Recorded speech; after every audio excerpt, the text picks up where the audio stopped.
Hello दोस्तों क्या आप यूरोप में के किसी देश में अपना रिटायरमेंट का प्लान कर रहे हैं। दोस्तों, यदि आप यूरोप के किसी देश में रिटायरमेंट के लिए प्लान कर रहे हैं तो ये वीडियो आपके लिए ही है। दोस्तों, भारतीय नागरिकों के लिए यूरोप में रिटायरमेंट की योजना बनाना एक दिलचस्प विकल्प हो सकता है, लेकिन इसके लिए आपको कुछ महत्वपूर्ण पहलुओं का विचार करना होगा, जैसे कि वीज़ा की नीतियों, रहने की लागत, स्वास्थ्य सेवाएं और जीवन की गुणवत्ता। इस वीडियो के माध्यम से मैं आपको कुछ ऐसे यूरोपीय देशों के बारे में बताऊंगा जहां आप कम खर्चे में आरामदायक और हैप्पी लाइफ बिता सकते हैं। तो दोस्तों, हेलो दोस्तों, स्वागत है आपका हमारे YouTube channel IFA around the world में। दोस्तों, यदि आप मेरे बारे में नहीं जानते हैं तो मैं आपको बता दूं कि मेरा नाम इशफाक अहमद है और आप देख रहे हैं मेरा YouTube channel IFA around the world. दोस्तों, अगर आप यहाँ पर नए हैं तो मेरे वीडियो को सब्सक्राइब करना ना भूलें, ताकि ऐसे ही आपको हमारी नई नई वीडियो की नोटिफिकेशन आप तक पहुँच सके। तो दोस्तों, देर न करते हुए चलिए हम वीडियो को अब स्टार्ट करते हैं। तो दोस्तों, जैसे यदि आप यूरोप के किसी देश में रिटायरमेंट का प्लान कर रहे हैं तो मैं सबसे पहले पुर्तगाल को इसमें शामिल करूंगा। पुर्तगाल दोस्तों, पुर्तगाल की जो जनसंख्या लगभग 10.2 मिलियन के लगभग है और पुर्तगाल यह पश्चिमी यूरोप में स्थित है। अपने सुंदर समुद्र तट, मौसम और किफ़ायती जीवन शैली के लिए यह जाना जाता है। यह रिटायरमेंट लोगों के लिए बहुत ही लोकप्रिय स्थान है, जहां की जीवन बहुत ही शांत और आरामदायक है। दोस्तों, यहां पर तटीय जीवन प्रसिद्ध है और खास तौर पर लिस्बन और पोर्तो जैसे शहरों में। दोस्तों, छोटे शहरों और ग्रामीण क्षेत्रों में जीवन की गति धीमी है। यहाँ की जीवन शैली में एक मजबूत सामुदायिक भावना और सामाजिक मेलजोल शामिल है। दोस्तों, पुर्तगाल में D7 वीजा के माध्यम से भारतीय नागरिक रिटायरमेंट का प्लान बना सकते हैं। यह वीजा उन लोगों के लिए है जिनके पास स्थायी आय का सोर्स है, जैसे कि पेंशन या कोई बिजनेस। दोस्तों, पुर्तगाल अन्य यूरोपीय देशों की तुलना में काफ़ी किफ़ायती है और खासकर लिस्बन और पोर्तो के बाहर यहाँ बहुत ही सस्ते में आप रह सकते हैं। दोस्तों, यहाँ की स्वास्थ्य सेवाएं उच्च स्तर की है और सुंदर प्राकृतिक स्थल व सांस्कृतिक धरोहर भी यहाँ मौजूद है।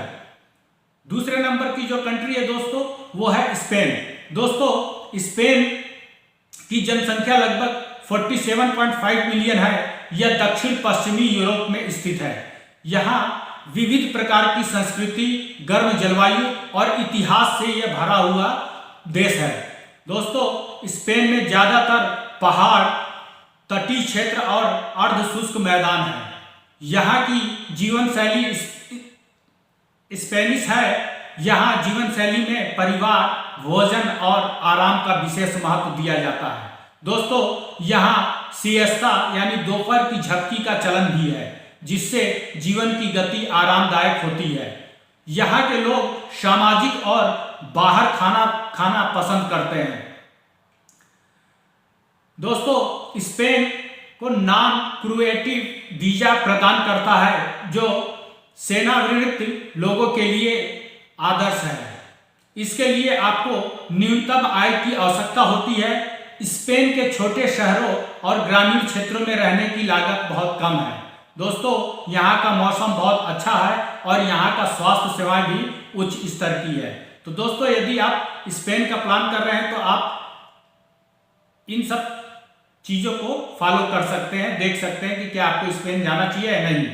तीसरे नंबर की जो कंट्री है दोस्तों, वो है ग्रीस। दोस्तों, ग्रीस की लगभग जनसंख्या 10.5 मिलियन के लगभग है। यह दक्षिणी यूरोप में स्थित है। दोस्तों, यहाँ की ज़्यादातर भूमि पहाड़ी और द्वीपीय है। इसमें लगभग 6000 द्वीप हैं, जिनमें से केवल 227 द्वीप में ही लोग रहते हैं। दोस्तों, ग्रीस अपने ऐतिहासिक धरोहर और सुंदर द्वीपों के लिए प्रसिद्ध है। ग्रीस में जीवन साधारण और पारिवारिक है। यहाँ की ग्रामीण क्षेत्रों का जीवन शांतिपूर्ण और प्राकृतिक भी है।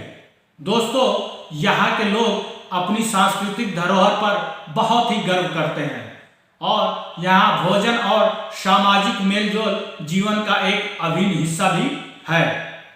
दोस्तों, यदि आप ग्रीस में भी रिटायरमेंट का वीजा उपलब्ध है जिसमें न्यूनतम आय की आवश्यकता होती है। ग्रीस की आर्थिक स्थिति के कारण यहाँ रहना अन्य यूरोपीय देशों की तुलना में बहुत ज़्यादा सस्ता है। दोस्तों, यहाँ सुंदर द्वीप समूह और इतिहास और संस्कृति का भरपूर आनंद आपको मिल सकता है।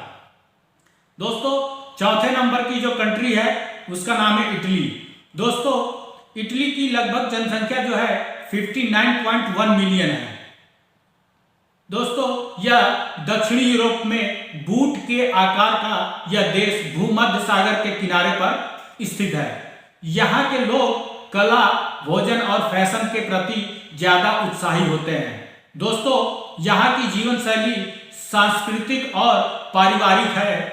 दोस्तों, खासकर दक्षिणी इटली में यहाँ के लोगों को पारंपरिक इतालवी भोजन और सामुदायिक समारोहों में भाग लेना इनको बहुत ज़्यादा पसंद आता है। दोस्तों, इटली में भी आप इलेक्ट्रॉनिक रेजिडेंसी की सुविधा है जिससे न्यूनतम आय की आवश्यकता होती है और इस वीजा के माध्यम से रिटायरमेंट लोग यहाँ रह सकते हैं। दोस्तों, इटली के छोटे कस्बों और ग्रामीण इलाकों में जीवन यापन करना सस्ता है और यहाँ की संस्कृति, इतिहास और स्वास्थ्य सुविधा बहुत ही बेहतर है। दोस्तों, पांचवा और अंतिम कंट्री जो है वो है माल्टा। दोस्तों, माल्टा यहाँ की जनसंख्या लगभग 5,14,000 के लगभग है। दोस्तों, यह भूमध्य सागर में स्थित एक द्वीप राष्ट्र है। इसमें 3 द्वीप शामिल है जैसे माल्टा, गोजो और कोमिनो। दोस्तों, माल्टा में जीवन सरल और धीमा है, खासकर छोटे क्षेत्रफल होने के कारण। यह देश मुख्यतः समुद्री और तटीय जीवन शैली के लिए जाना जाता है। दोस्तों, यहाँ के लोग बहुत ही सामाजिक होते हैं और यहाँ के लोग परिवार और दोस्तों के साथ समय बिताना बहुत ज़्यादा पसंद करते हैं। दोस्तों, यदि आप रिटायरमेंट का प्लान माल्टा के लिए कर रहे हैं तो मैं आपको बता दूं कि माल्टा में रिटायरमेंट वीजा के तहत रिटायरमेंट लोग बस सकते हैं। माल्टा अन्य देशों की तुलना में थोड़ा महंगा जरूर हो सकता है, लेकिन ग्रामीण इलाकों में ये किफ़ायती विकल्प आपको मिल सकते हैं।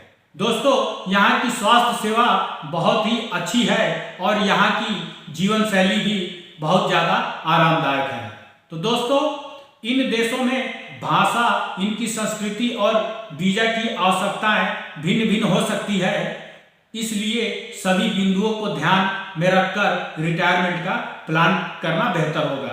तो दोस्तों, आज का हमारा वीडियो आपको कैसा लगा कृपया कमेंट्स बॉक्स में जरूर बताएं। यदि आपको इस वीडियो से रिलेटेड कोई भी क्वेरी हो तो कृपया मुझे कमेंट्स बॉक्स में लिखे, कोशिश करूंगा कि मैं आपको उसका जवाब दे सकूं। दोस्तों, यदि आपको हमारा यह वीडियो पसंद आया हो तो कृपया हमारे वीडियो को सब्सक्राइब करना ना भूलें और अपने दोस्तों तक शेयर करना ना भूलें। तो दोस्तों, आज के लिए बस इतना ही। अब आगे मिलते हैं नेक्स्ट वीडियो में। तब तक के लिए जय हिंद, जय भारत, खुश रहिए, सावधान रहें और सतर्क रहें।